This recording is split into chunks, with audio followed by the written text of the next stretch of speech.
പരിശുദ്ധ ദൈവത്തിന് മഹത്വമുണ്ടാകട്ടെ. 4-ാമത്തെ എപ്പിസോഡിലേക്ക് എല്ലാ പ്രിയപ്പെട്ടവർക്കും വേഗം വരുന്നവനായ കർത്താവായ യേശു ക്രിസ്തുവിൻ്റെ നിസ്തുല നാമത്തിൽ എൻ്റെ സ്നേഹാവന്ദനം.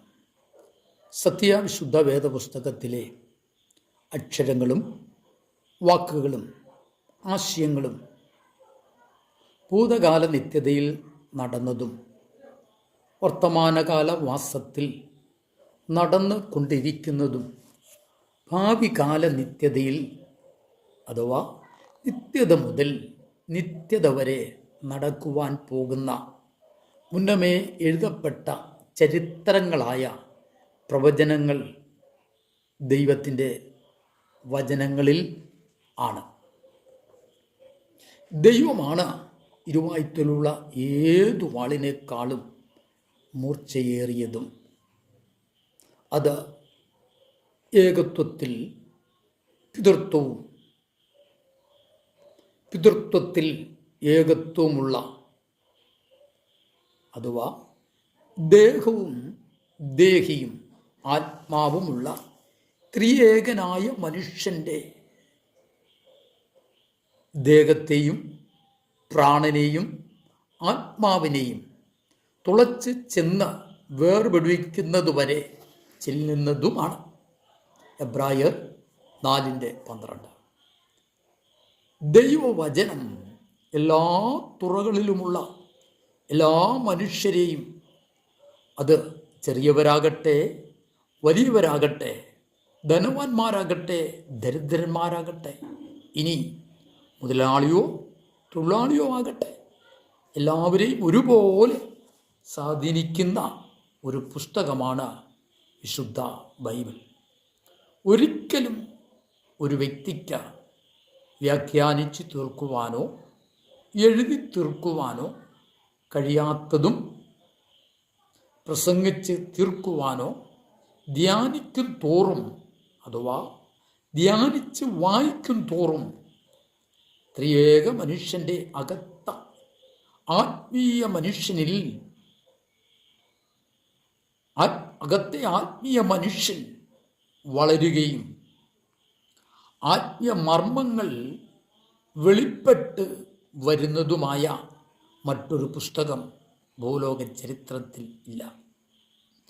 ഈ പുസ്തകത്തിലെ കേന്ദ്ര ബിന്ദുവായിരിക്കുന്നത് ഏകത്വത്തിൽ പിതൃത്വവും, പിതൃത്വത്തിൽ ഏകത്വവും, ഏകത്വത്തിൽ ത്രിയേകത്വവും, ത്രിയേകത്വത്തിൽ ഏകത്വമുള്ള 3 നാമങ്ങൾക്കും 3 വ്യക്തിത്വങ്ങൾക്കും ഒറ്റ ആളത്വമുള്ള ഒടുക്കത്തെ ആദാമായി ഭൂമിയിലേക്ക് ഇറങ്ങി വന്ന മനുഷ്യാവതാരമെടുത്ത യേശു ക്രിസ്തുവാണ്.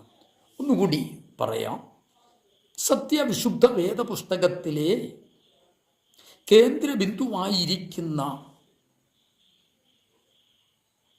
ക്രിസ്തു ഏകത്വത്തിൽ പിതൃത്വവും, പിതൃത്വത്തിൽ ഏകത്വവും, ഏകത്വത്തിൽ ത്രിയേകത്വവും, ത്രിയേകത്വത്തിൽ ഏകത്വമുള്ള 3 നാമങ്ങൾക്കും അഥവാ 3 വ്യക്തിത്വങ്ങൾക്കും ഒറ്റ ആളത്വമുള്ള ഒടുക്കത്തെ ആദാമായി ഇറങ്ങി വന്നവനായ യേശു ക്രിസ്തുവത്രേ.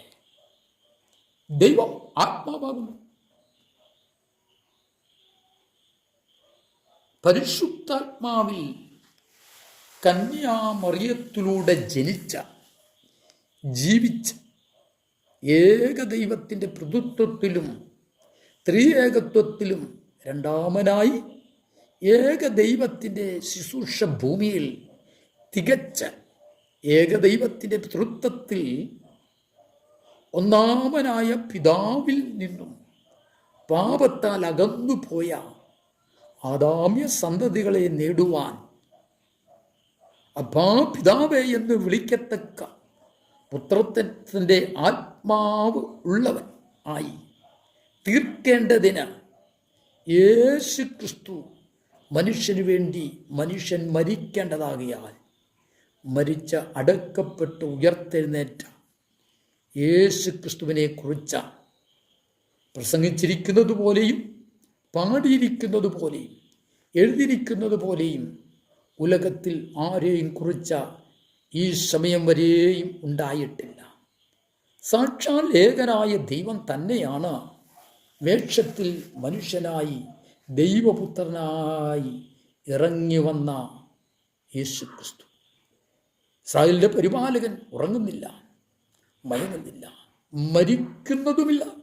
എന്നാൽ ജനിച്ച് ജീവിച്ച മനുഷ്യന് വേണ്ടി മനുഷ്യനായി ആത്മീയ മരണത്തെയും ശാരീരിക മരണത്തെയും നിത്യമരണത്തെയും ക്രൂശിൽ പരാജയപ്പെടുത്തി സാത്താൻ്റെ തലയെ തകർത്ത് ഒന്നാം മനുഷ്യനായ ആദാമ്യ സന്തതികൾക്ക് വേണ്ടി ഒടുക്കത്തെ ആദാമായി മരിച്ച മരണമേ നിന്റെ ജയമെവിടെ?